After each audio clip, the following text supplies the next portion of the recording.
So I think most people probably were on last time, but again, what this is designed to be, we're trying to have a little optometric focused group and really a forum for us to talk and talk about strategies and ways to maximize outcomes, as a lot of us here, almost all of us here, have experience using the LAL, referring for it, seeing it post-op, doing the LDDs, what have you. So this is just a place for all of us to sort of, learn from each other and share experiences and really talk about ways that we can maximize this awesome technology. So thanks again for everybody coming. This is the second in our series of talks that we want to do. Today, really want to focus on ways that we can maximize outcomes. So a lot of the preoperative discussion with patients, how we select patients, how we rule patients out. Not everybody's a candidate. How do we determine which patients are going to be not good candidates for this? And how do we increase that happiness, increase the satisfaction, and make this lens what it's capable of? So first question I'd like to pose to everybody, what hurdles have you experienced? What hurdles have you seen with patients, whether it be convincing them that this is a good option, because it is a little bit unique and it's a little nuanced? What hurdles have you seen that have hindered outcomes in your experience? We've all had experience now. There's certain things that we've probably seen that, man, I wish we would have addressed before surgery. So Ron, what do you want to? Yeah, one thing that I'm faced with somewhat commonly that I struggle with how to handle, and so I'm glad we're having this forum here because I'd like to pick everybody's brain, is on pupil size. Sometimes when they come in, and by the time I see them, they're dilated. Their pupil is maybe right around 6 millimeters, maybe a little less. I sometimes question, did the technician do a good job at getting the drops in and dilating them? They're really motivated. Do I have them come back? Because we typically use, when they're coming in for their LDDs, we're generally hitting them with 10% phenol and sometimes cyclotropicamide, sort of the kitchen sink. And so I'm just kind of curious, what do you do when you have somebody who's really borderline pupil size? Does anybody ever have that come back and use stronger dilating drops, or how do you handle those individuals, especially if they're really motivated? So, sorry, hey everyone. I'm Aditya. I'm from Toronto. I didn't get a chance to introduce myself. Everyone was just speaking there, and I just wanted to see how everyone is saying and hear that the weather is nice in Indiana, so that's kind of nice. It was a pleasure. It's so nice to meet you guys. I feel like I'm the only one in Toronto that's doing this. So it's so nice to see there are other doctors involved doing this, going through the same struggle. The question that you asked, oh my God, I feel like I have tears in my eyes. I'm yes, I'm going through the same thing. So one thing that we have been doing, and it kind of is helping us. So one of the ophthalmologists, or at least the main ophthalmologist, the one that I work with, his name is Dr. Basir Khan. He actually told me that we can insert a pledget into the eye, so that really helps. I soak that sucker up with phenol 10%, right? If it has to, or numb the eye, or place it under in their lower fornix, and the toughest dilating patients, right? They basically blow up, and then you're oh wow, I've never seen you dilate like this before. So that definitely helps. But yes, that initial basically concern about whether or not if these guys were a good dilator from really to begin with, that is a tough one, because you're should I bring them in? Should I not? Right? Well, how do you guys assess that component? Do you soak the pledget in just phenol, or do you use a combination of drops when you saturate? I usually just use phenol. I've never tried a combination of drop, I would say. I usually just soak it up with I know for a lighter iris color, phenol 2.5 is enough. Sometimes when you put a 10%, it does the job. If I need to soak it, I'll do 2.5. But for some of like the darker the darker, like heavily like pigmented colors, that one definitely I soak it with 10%. But I've never really tried soaking it with, let's say, like the tropicamide or even cyclogel. How long do you usually let them wait? So, I mean, that's the one, small wart on this whole thing is it takes a lot of chair time, right? It takes a lot of time in the office. Yeah. How long do you keep patients in before you either say, oh, they're good enough, or, what's your opinion? I would like I just tend to do the standard dilation time of like 20-25 minutes, 30 minutes up top. But if they're like, let's say if I see them after like 30 minutes and I'm like, okay, you're still not dilated well, I tell them, I'm like, hey, look, like you're not dilating, right? We need to, just have you just like hang around, and they understand. Like they're like a lot of the patients they're like, okay, yeah, I paid a lot of money for this. Do whatever you need to do. So they don't mind waiting a bit more. Yeah, I mean, we have patients, sometimes I swear they watch a whole mini series by the time they die. It's like I've had one gal in particular, it literally would take her almost 3 hours. And I mean, we hit her with multiple drops. We'd send her out of the clinic, go get lunch, go take a trip, Sunny and Indy. So go down to Indianapolis for a while. I mean, it was really, some of them it's very difficult, especially, if you're doing it towards later in the day. Have you guys had that experience, where it takes just especially if they get that dilation fatigue, and anybody have a comment on that? When we were doing adjustments Mondays and Thursdays, we were having some patients coming in on Thursday who weren't dilating as quickly, or having the dilation fatigue. And so we actually in May recently moved to once a week adjustments. And we do the same thing where we dilate with pledgets. And if someone's a poor dilator and we note that on the first visit, the next time they come in, we'll do 2 pledgets even. We've done that before. And we soak them in a combination of tropicamide and 2.5 phenylephrine. And then we do 10%, a drop of 10% phenyl as well. So we hit them hard with the dilation drops. So we found on average, typically most patients will be dilated at about 20-25 minutes to bring them in and do their treatment. Once you put the pledget in, do you put any more drops in?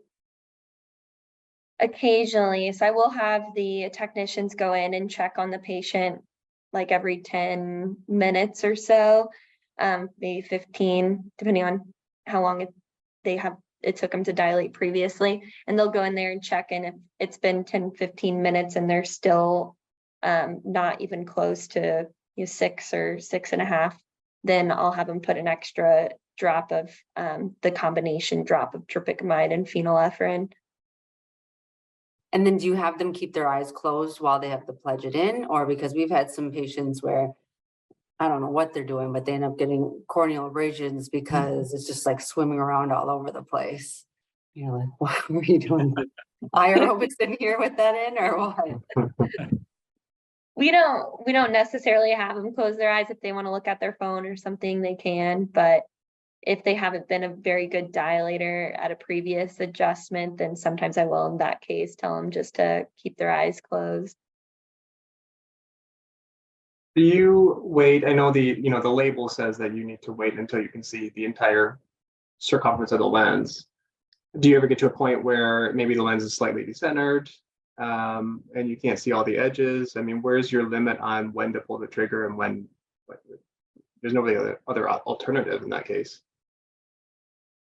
So have anybody experienced that, where the lens is decentered, or maybe you just can't get a full dilation, you can't see the entire lens? I've had several patients where we're not able to use the tracker and the assist, and you just have to shut it off because it'll just keep beeping like crazy. But the nice thing is, and I think that's more important for the lock-ins, but I've called RxSight on a couple occasions, because they will go into your machine and they can let you know if they need to come back for a third lock-in, or did you get enough of the macrometers that it's okay and they're done.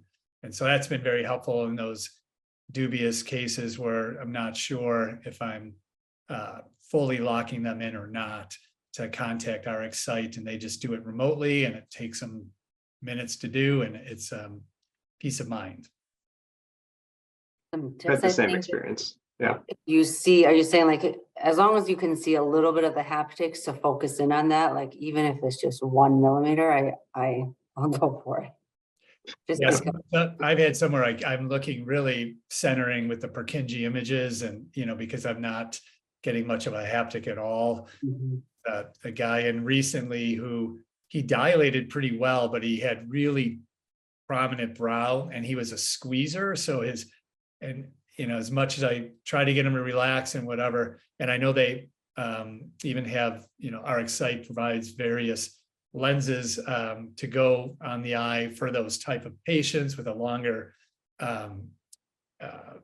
what's the word I'm looking for? The length of the lens, what I'm talking about, the size of the lens, it's got like a stem, if you will, and to keep those lids up. But he was like Herman Munster. I mean, he was really just bearing down and huge prominent brow, and I could not get a haptic on him for the life of me. And but he ended up somehow magically, he was 2010 in the distance when he was done. So I was very pleased, but I was worried about his lock-ins, and they confirmed that he was good to go. So yeah, good to know that. Sometimes if you're just getting just a little edge of a haptic, you can look over onto the screen, and on the screen, you'll be able to identify the haptic and focus it better than you can through the oculars. So sometimes I've had some right at the edge, and you can kind of see just the edge of 1 or 2 of the haptics, and you're trying to get it focused, but you just don't get a very good view because there's just a 0.5 millimeter of it. But if you look over onto the screen, all of a sudden you can focus on the haptic a little bit better on the screen. So then just do your adjustment or your lock-in while you're watching it on the screen.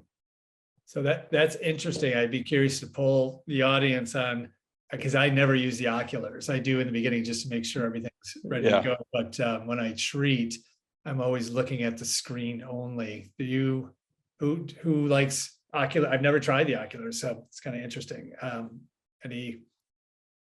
Anybody else? It's just not the same. It's just not the same with the oculars. I mean, like you have the screen, right? Like the contrast is so much better with the lens and the background, and you can exactly see where like the haptics are, like if you're in focus or not. I think the only time I take a look at the screen, like the oculars during, it's probably during the lock-in, because I just like how like, the green light looks on the eye. That's the only time I take a look at it. Otherwise, like it's all about the screen. And I'm back and forth. Yeah, go ahead, Doug.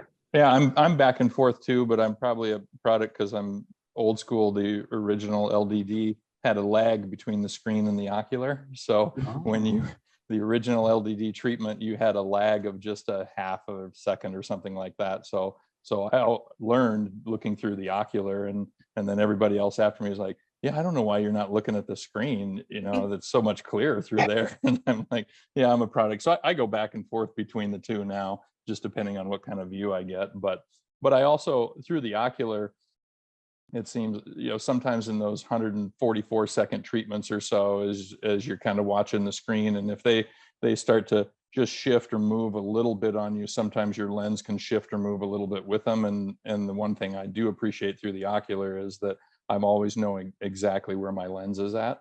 And it probably doesn't make that much difference, but just for me, sometimes I'll go back to the ocular just for that reason. If I've got somebody who's just not staying very steady, or they're tending to back away or move or shift their gaze.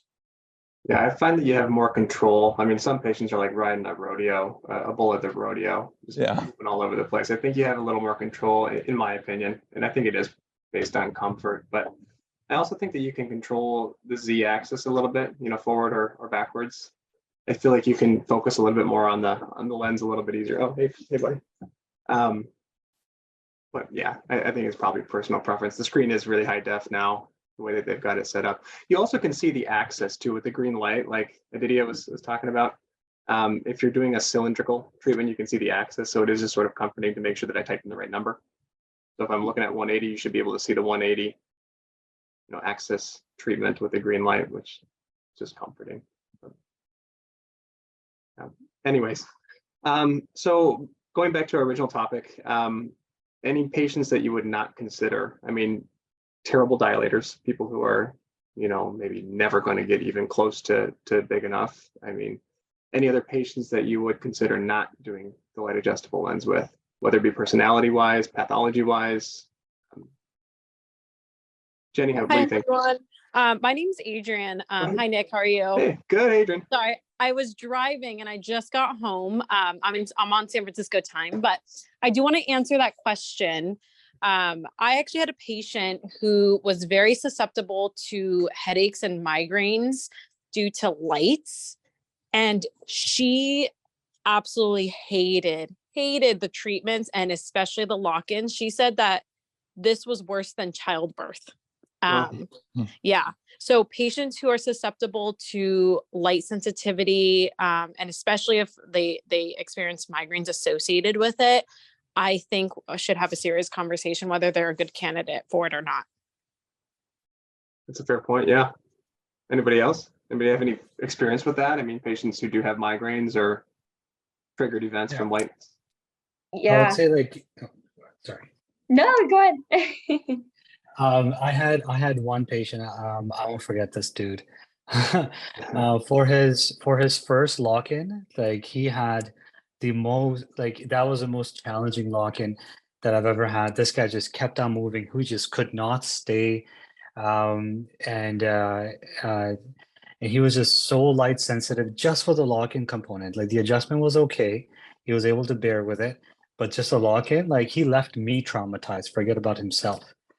And then when he came back in, he just let me know, he was seeing pinkish hue for good 3-4 days, and he just not had a good time, and getting the second lock-in done was a mission and a half. Now I just don't know what triggered the lock-in being so severe for him as compared to the adjustment. I don't know what shifted. So I don't know, has anyone ever experienced that? I understand that your question is about how can we prevent all of that from happening, but this happened in the middle and I was just I don't know what to do here, because we got through the second lock-in somehow. I was focus on your breath, buddy, you can do this. 30 more seconds, 20 more seconds. But it was a challenge, and I don't know how you can screen for something like that either sometimes. Yeah, I did the treatments. I had no trouble with the treatment. And when we went to the first lock-in, it was very bright. When we went to the second lock-in, it was so painful. I knew I had to hold still. I knew I had to keep looking at the green light. That was the most painful thing of my entire cataract procedure. Nothing at the surgery came close to it. I'm light sensitive. In school, people didn't want me as a partner because I was light sensitive. I don't think they got to see anything in me, but it was actually painful. And I wrote the company and said, hey guys, why is this so bright? This is supposed to be invisible ultraviolet light. Why is this? I mean, it wasn't 10% brighter. It was 200% brighter, and it was just dazzling, and it hurt. And I also had trouble afterwards. My 2015 dropped. I became nearsighted in both eyes more than I was originally, and most of that has come back and I'm better now. But I think the company, I don't understand why invisible ultraviolet wavelength light at 356 nanometers is that bright. There must be other light being put into the system that no one's explained to me adequately. I think that's one thing that we really drill into our patients before the lock-in process, is just pre-warning them how painful it is. Let them know the first one's intense, but the second one is very, very intense. Your vision's going to be extremely blurry, and try to give them breaks in between every 20 to 30 seconds. Just by lifting that light for a few seconds, the patient says it just gives them a couple seconds of reprieve from that pain, and it lets them get through it. And that countdown that you guys were talking about earlier really helps them get through it too. But I think if you just mentally prepare them, that it's gonna be really, really bright, but it's gonna hurt. They tolerate a little bit better instead of like thinking it's gonna be like any of the other treatments. And during their exam too, if we know that we're leaning toward an LAL, then I'll put the fundus lens up there and you know, maybe take the filter off and get it a little bit brighter for them at the slit lamp and just see how they tolerate it. And if they're, you know, like Walt, you probably would have, you know, bolted back or had real trouble with light sensitivity. And then I would stop and then sit back and say, okay, we got to decide whether this lens is really the best one for you. Because when we get to that process of locking it in, if you're already having a tough time at the slit lamp with me examining your retina with a fundus lens and I've got it on fairly bright light, it's probably going to be as bright, if not brighter than that when we're doing the lock-in. And so do we want to go down that road and just have that discussion with the patient? Does it mean anything when I have my foot on his chest, pushing him away from me when he did the indirect? It's a little red How long flag, are your maybe. legs? Apparently not long enough. He kept the light going. He still was able to get a view, so. Yep, he did.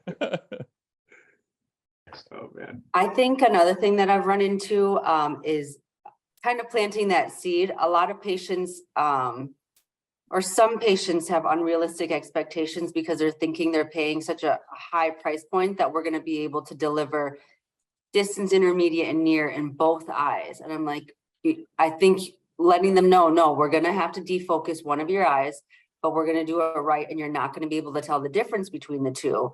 Just kind of set that precedent right at that first initial consult. It helps them because the last thing you want, I don't have that glory of setting that expectation. So sometimes the patient's already sitting there with LALs and thinking, I thought I was going to have both eyes done, but I think that just helps if they know, okay, well, one eye is going to be just slightly blurry. It won't be full on monovision. And then that's kind of how you can go into the technology and of how there's a little focusing component to these lenses as well. But as long as they're aware that they're not going to be exactly equal. I think expectations is huge. I mean, happiness is reality minus, minus expectations. So you want to make sure that you set that. I think it's so important. I don't get to see every patient before surgery. I see a lot of them, but I don't get to see every one of them. So I try to have some touch point with them before the surgery, though, on just a phone call. And I think it helps to hear my voice walk them through what's going to happen and understand that it is really a total journey and you can't expect perfect quick. It is not quick. I mean, it does take time.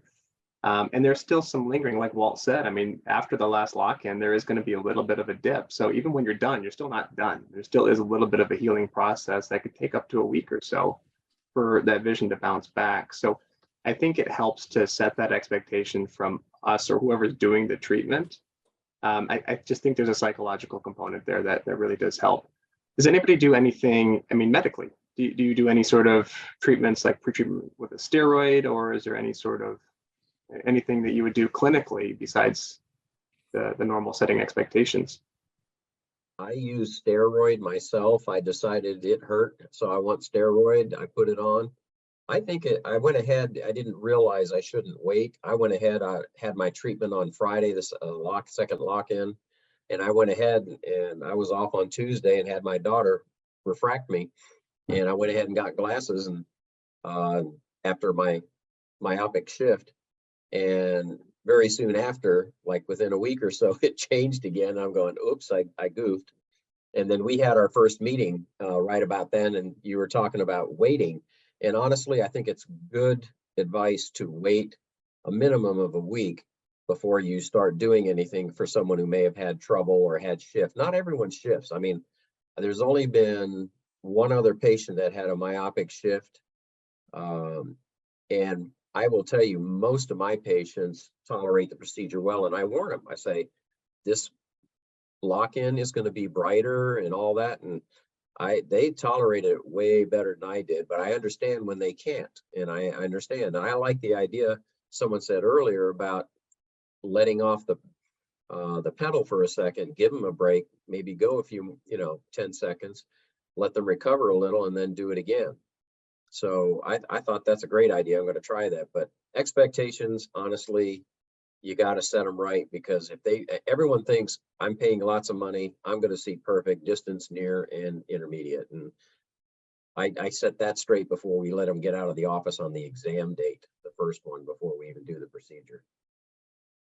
So in terms of the adjustments, like, is everyone doing it once a week? Are you doing it twice a week? We go once a week. We started 72 hours, but now, we learned that if they come in on a Monday and they get a treatment in the afternoon, they're still really dilated Tuesday morning. By the time the macromeres move and they're back Thursday, that's not much time to test drive the lens. So, and oftentimes our weekend activities can be very different than our weekday activities. So it's good to give them a good week to just really get the opportunity to see how they feel with their new vision. Helps We with do. dilation fatigue too. Yeah, we do first adjustment and then wait 1 week prior to either second adjustment and or lock-in. And then we go every 2 to 3 days after that. So because you get a majority, I find you get a majority of what you're going to get in the adjustment of the lens in that first adjustment. And so you don't have a lot of third. I don't have a lot of third adjustments for patients. It's mostly 1 or 2, and many times you're going to a lock-in a week later if they're maybe in one eye and maybe not in the other. Maybe you nailed the dominant distance eye and you're going to lock in that one, and then the other eye, the monovision eye, maybe you want just a little bit more myopia, so you'll do a second adjustment just to get a little bit more for them. So then we go every 2 to 3 days after that first week. But I like that first week after the first adjustment to really give them time to get an idea of what they like and don't like. So for example, Walt was talking about that he had a bit of a myopic shift after his last lock-in. Are any of you guys checking your patients after their last lock-in? About a month later for us, we'll see them back. Yeah. Us too. We actually have a staff member in our galley that calls all of our advanced implants at 1 month out. And so we, like a diffractive multifocal, she'll call them a month after their cataract surgery. And then after we do our final lock-in, she also calls the LAL patients just to see how they're doing at 4 weeks after their final lock-in. When we first started, we were doing a follow-up after their final lock-in about a week later, and we were finding, like Walt said, that a lot of those patients were still a little dry or still had a little myopia. And so we push it to 4 to 6 weeks after the final lock-in, and we found that patients were finally stabilized and the dry eye was under better control, and they were a lot happier. When they're coming in a week after, they were mostly complaining of their dry eyes still being flared up. So I think it's good to have a follow-up, whether that's with you or if you work with other optometrists that refer to you. We also work with our referring optometrists on those visits. So you either be back with us or back with our co-managing optometrist. And in terms of the dry eye, like, what is your bar to be like, okay, I am not doing an adjustment today, your eyes are too dry? I think I go based on refraction. I mean, that's a big part of this. Dry eye is such a hot topic in eye care right now in general, but I think, again, setting expectations, I tell patients that your dry eye is going to get worse. It is going to get worse. It will get better, but it's going to get worse. When we're doing the treatments, I don't go so much based on symptoms as much as I do the refraction, because I know their symptoms are going to be worse. But let's say you target, you're targeting -50, and they come back and they've got a refraction of like minus a diopter +2 at 45. What happened there? That's almost always tear film. And so what I usually do then is do nothing. Either we ramp up the dry eye treatment. They should already be on a regimen of preservative-free tears. Maybe hit them with a light steroid. If they're on Restasis, I mean, it's not going to do anything in a short period of time, but we try to hit them with something to ramp up the dry eye treatment and give them time. I think time is going to be your best friend with dry eye. I mean, what do you guys think? And we look at refraction, corneal staining, and topography. Topography is a good idea too. Yeah. It's interesting to see all of a sudden they've got this wacky irregular astigmatism, you know, and you're like, this can't be from the adjustment, and you realize it's just all tear film and dry eye. Are you talking about, when you say refraction, are you talking about auto-refraction, or are you talking about actual manifest? Actual auto-refraction, I think, is relatively useless. Okay. Especially as you get further along. Yeah. Yeah, I agree. Manifest. Yeah, I use manifest refraction, and then the image quality with that manifest refraction. If they just didn't seem like they were getting a good image quality with it, and there's no PCO that I'm worried about or anything like that, then I'll get a pentacam on them right away and just see if something looks odd on that, or an eye trace, just to see if there's something surface going on, and then we'll pause and say, because it's those ones like Nick just described, fairly straightforward adjustment, and they come back and they got this goofy refraction. It doesn't have very good image quality. You do a topography on them, the topography looks kind of goofy, and you know it's all tear film. And so treat their tear film, they come back and it's a lot more in line with what you expected from their adjustment. I think it's part of the art of this. I mean, part of the art as a refractionist and as a light adjustable lens user is just interpreting what the patient gives you. If they're not giving you good answers, one or two or three. If it's very hesitant, if it's very, wishy-washy, something's up. And we know these patients too. You see them so many times that you're going to know how they refract, if they're a good refractee or not.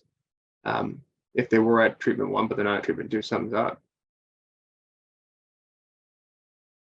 So what other kinds of, remedies? Does anybody use any sort of, is there a role for like LipiFlow or IPL or those types of treatments here? Plugs. Anybody else have any feedback on how to address it? Or is it just take your foot off the gas and give them a week?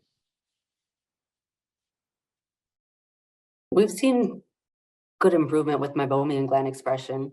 And if they go to the extent of having a LipiFlow, they can have another treatment in like 3 to 4 days after they've had that done, up to for a week, maybe just to give them time for those glands to start functioning. Steroids? Anybody use steroids? Yes. Yeah. Yes. I'm a big fan. I do like Isuvis in commercial patients. Medicare, not as much, but I know a lot of people think that's just another flavor of loteprednol, but it does have a good retention time on the ocular surface. It doesn't penetrate into the AC very well, but I find that it works quite well for dry eye patients, and you get results in 3 to 4 days. So if they come back a week, they can certainly have improvement in their symptoms. I like using the steroid too, just because you'll get to them, you'll get them at a point where you can make a decision quicker rather than an immunomodulator or something else. Plugs, LipiFlow, tear care. We operate under the idea that they're dry until proven otherwise, and be as aggressive as you need to be, because you just need to get them through this 4 to 8 week period of time where you can get them adjusted, and then you can ratchet it back and get them to a regimen that they're comfortable with long term. I have a question about LipiFlow. Do you charge your normal price when they're paying the premium price for these IOLs? We charge half. We give them a discount rate. Is there anyone using Doxy? So like 40 milligrams? I've done a Zithro before, just because it's a 5-day course, and had some improvement, but it was on a guy who was pretty much, his lids were awful. So it wasn't enough, but it did something. Like, for example, like I had a patient today. I think you have to wait long. Sorry? What did you say, Jenny? I think I think Doxy works, but you're gonna have to wait probably at least 3 to 4 weeks to see the results from that. Yeah. So like, so I had a patient today, and initially, like after the first adjustment, like he was doing very well, but today he just wasn't reading too well, like for distance. So I figured, I'm like, okay, you know what, it is his dry eye. His T-butt was like around 5 seconds, maybe even lower. And you can see like patches of like missing tear film, or like every time like he blinked on the staining test. So I'm like, okay, like your lipid layer is like non-existent here. So I gave him a lot of like warm compress, even gave him a bit of a steroid, but I started him on Doxy 40 milligrams. And I told him, I'm like, because like this is a more of like a meibomian gland issue, like that's going to take time. So I'm like, yeah, well, I'll come back in I think I told him to come back in 3 weeks. He's like, I can't. I'm going somewhere. I'll be back in a month. I'm like, oh, perfect. Great. I'll see you in a month. Keep dropping the drops on yourself. And he's like, okay. So if you're saying like a month is a good time, I guess that person just happened to work out pretty well. But is there anything else besides LipiFlow that you would recommend for that for the tear film to get a bit better when it's the lipid layer that's a bit more like compromised? Manual expressions, a little bit tedious, but if they can't, Omegas can work for those folks as well. How long does it And take for you to see result with omegas? I mean, do I you guess see results? it is more protracted. That is a problem. I try to address these things pre-operatively, before they even go in, for their surgery. So I'm not dealing with this post-op issues. So if that's the case, it may delay things a bit for them. But my go-to, if I am able to, would be oral LipiFlow and orals Doxy in particular. the type preservative-free tears can really depend on individuals too. Like just asking, some of them will actually complain that when they put them in, it burns or it causes fogginess. Just suggest that they try a different one, or I don't know if any of you have Oasis tears. That's a little bit, I feel like we've had better results with different brands and not causing fogginess, or it definitely shouldn't burn when they put it in. That's definitely, they're not biocompatible with that drop then. So if that's the case, that could really speed things up for you. That's a good question. I mean, good point. I mean, I'm assuming all my patients are on a regimen of tears before they do this. I put them on a regimen. I don't usually specify which brand. I do want it preservative free. Does anybody have a brand preference of which type of tears? I like Ivisia. Yeah. That's one of my personal favorites. I mean, it's relatively new. It's preservative free. It comes in the multi-dose bottle. I've had good success with it. I find it personally to be my favorite, but it's my eyes. Anybody else have any suggestions? I'm the same way as you, Nick, where just as long as they're preservative free, but also like Jen said, if they're having issues with that preservative free drop for some reason, I have been known to switch them to a different preservative free option. And same way, I put them on a dry eye regimen of preservative free artificial tears 4 times a day, all the adjustable lens patients. And then if they have a flare up, I'll increase to every 2 hours and put them on a pulse of a soft steroid and have them back in a week. I've been doing like the high-low gel intense for them. We get the professional samples, so that we also really just give them that as well. And usually on the very first day when I do see them for their initial like adjustment consult, a lot of the time there's a PCO, so we just YAG them immediately. But and then like a week after, so like on that day of, I do tell them like, okay, from now on, like you're taking lubricating eye drops every 2 hours. Like I just tell them like immediately or like every 2 hours.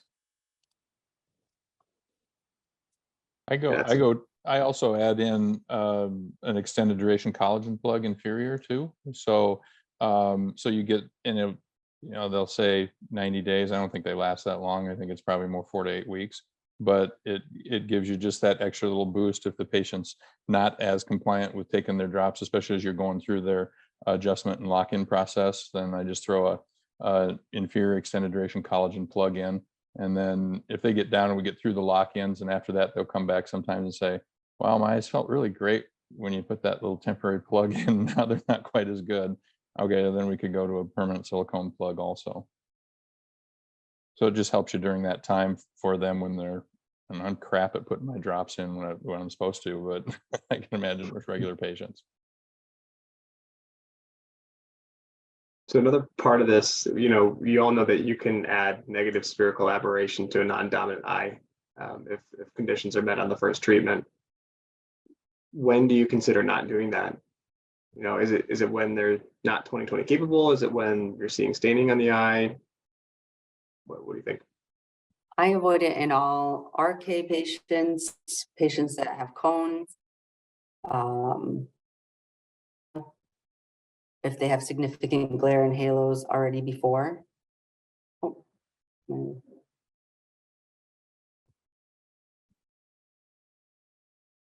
Yeah, I think avoiding it in anybody with an irregular cornea is important. I mean, any RK patient, definitely not. RK patients are cool because they still do have a level of multifocality to their cornea, usually if you target them plano.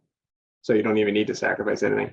But even a cone or anybody with any sort of scarring or even subtle retinal pathology, if the macula is disrupted, I definitely won't do it. Just like you wouldn't put a Vivity or a Panoptix in somebody with a nasty pucker. What about dry eye though? I mean, if an eye is just dry, cornea is regular, but do you rely on your pentacam? I mean, any thoughts on that? I think if you can treat the dry, which most of them can, they're going to be fine in the long run with it. And if any doubts, try to treat the dry first, and then it'll just. Yeah, I think that's as long as you can treat it, right? My opinion is if you can get them to 20/20, then you're capable of inducing the spherical aberration.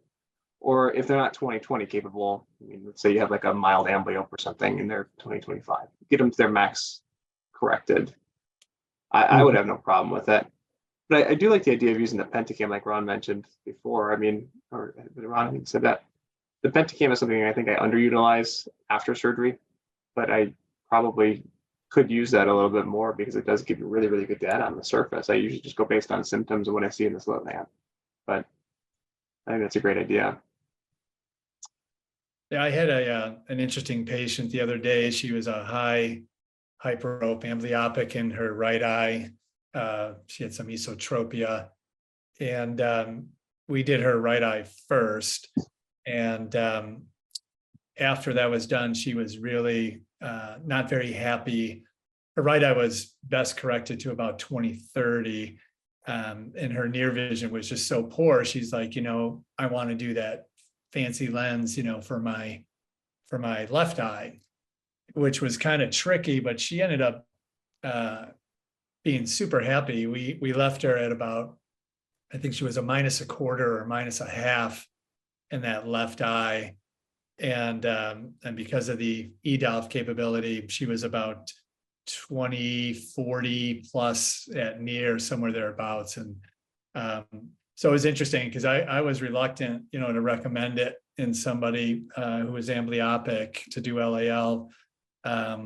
But she kind of, we had a long conversation about expectation and how she's going to have to give a little bit in the distance potentially if she wants better at near. But it was pretty cool. I kind of opened my eyes, pun intended, to that type of patient population. Has anybody else done this technology in amblyopes and had similar results? Yeah, I have. I mean, plenty of them. Again, expectations. Just make sure you understand that one eye is not going to be as good. I can't remember if I would, depending on how amblyopic they are. I mean, if they've got like a 2100 eye, we've still done it. I mean, what you're controlling again is the spec RX. You're not controlling their visual acuity. That's a product of the spec RX a lot of times. But as long as they understand, the reading eye, I'll trial frame them in the exam room. If you get any sort of increased depth of focus with a plus diopter or so over the non-dominant amblyopic eye, I'll do it. If you don't perceive any difference, then we'll just maximize your distance. And again, the dominant eye, the eye that's non-amblyopic, hopefully in this hypothetical scenario, we're going to nail 20/20 or better. But yeah, we've done it. I think every case is individual. So right now I have a patient. He's He's pretty much monocular because his non-dominant eye, he's amblyopic, and I think his BCV is like 20 by 400. So he's pretty much like monocular there. So what I did for him was that I brought him down to negative 50 first to actually induce some of that negative spherical aberrations. And then I'm bringing him back up to plano. I've done that with a couple of patients that were not like amblyopic. They just had like regular BCVA of like 20. And they really had a pretty decent amount of, they really actually liked their vision for distance and for reading. So I thought that maybe I can try that with him. Has anyone tried doing that for pretty much a monocular patient, adding a negative spherical aberration to them, trying to get them just a bit more of a depth of focus for them? I only get nervous with that because you can't undo the spherical aberration. If you induce that, you can't undo it. Mhm. So if I have a patient who is monocular and wanted reading, I probably would start by putting them to plano just so they understood what that looked like and then going, so you're not inducing the aberration, in my opinion. Right? Anybody else, what would you guys do? Yeah, I haven't Is- ever attempted that in a person who's using only one eye. I've done a lot of amblyopes before, and again, each one's different. Someone who's 2400 in one eye and wants the other eye corrected, then you just got to have a long discussion with them about the reason why they're paying the money to have this procedure done is so that they don't have to be dependent on glasses, distance and near. And the protection of glasses is probably pretty good for that eye that you're treating. So you just got to have that discussion with beforehand. And if they still pursue it and say, yes, I want to be able to do that, and I'm okay with not protecting that eye, then but I would target them at plano and go from there. If you induce a little bit of spherical aberration or a little bit too much in somebody in one eye, with both eyes working together, they'll overcome it a little bit. They won't it won't tend to bother them as much. Whereas just with one eye, you don't have the luxury of undoing it. And I've had consistent feedback of the patients where we've had to dial them back after we've already induced the negative spherical aberration, that there's always some shadowing and ghosting that they notice. It's never as crisp as their dominant eye. So this is their one eye. You probably don't want to induce any of that in case you need to bring them back to plano. Okay, interesting.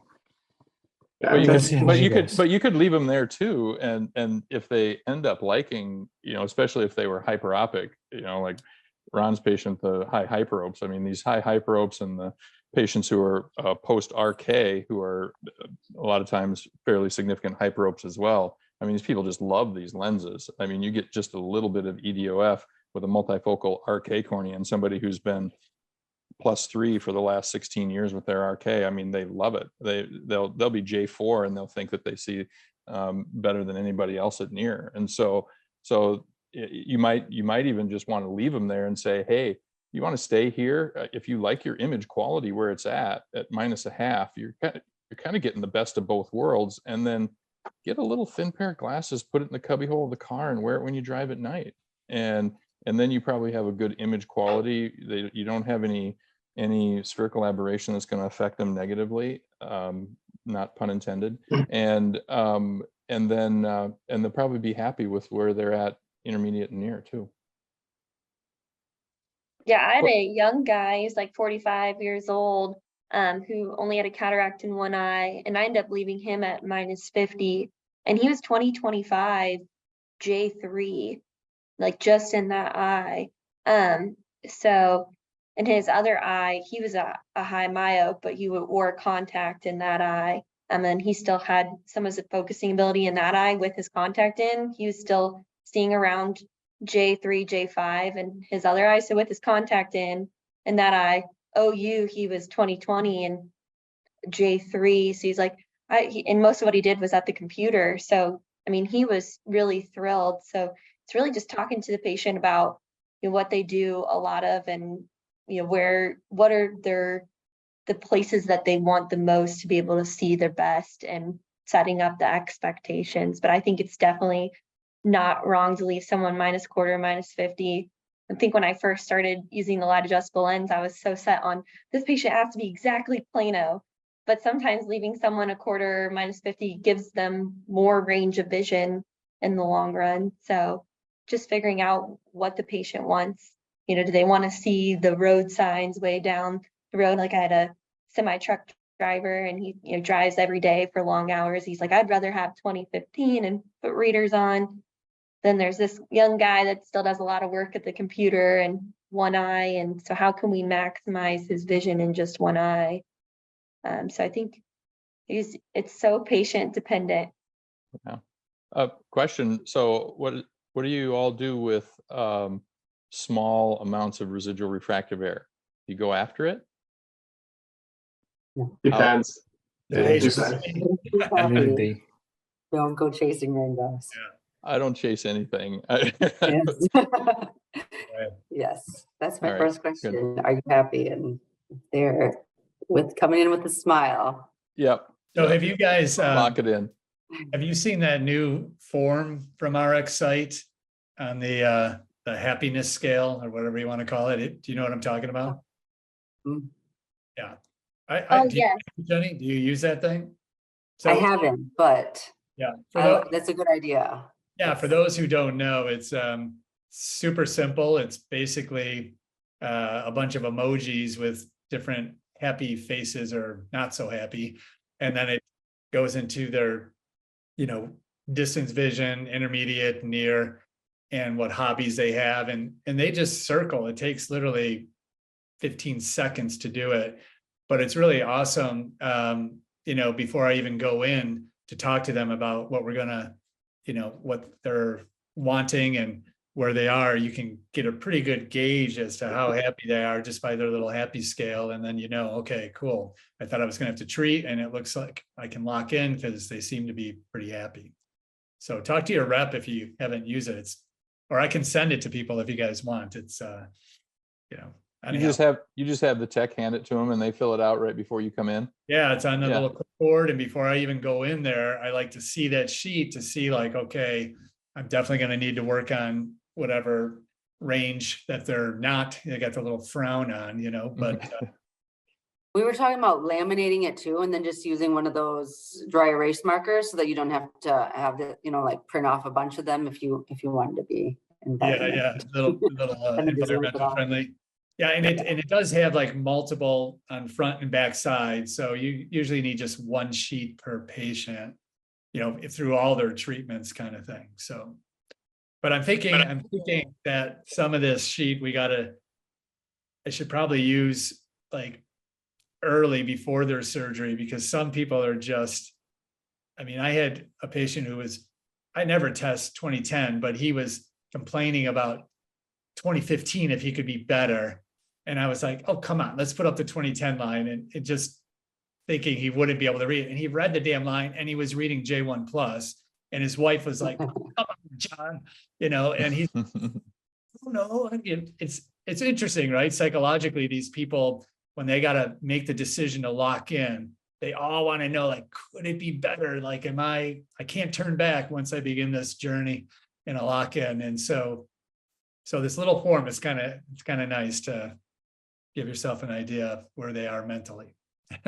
And we end up playing psychologist more than we do physician towards the end of this sometimes. I mean, that's kind of the beauty of the whole thing, though, is the patient doesn't really know what they want until they have a little bit more. And I think I mentioned this last time. If you give a mouse a cookie, that book, right? You give a mouse a cookie, he's going to want a little bit more, and a little bit more, and a little bit more.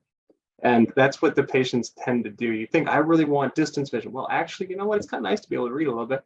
Actually, my print's pretty small. Let's read a lot.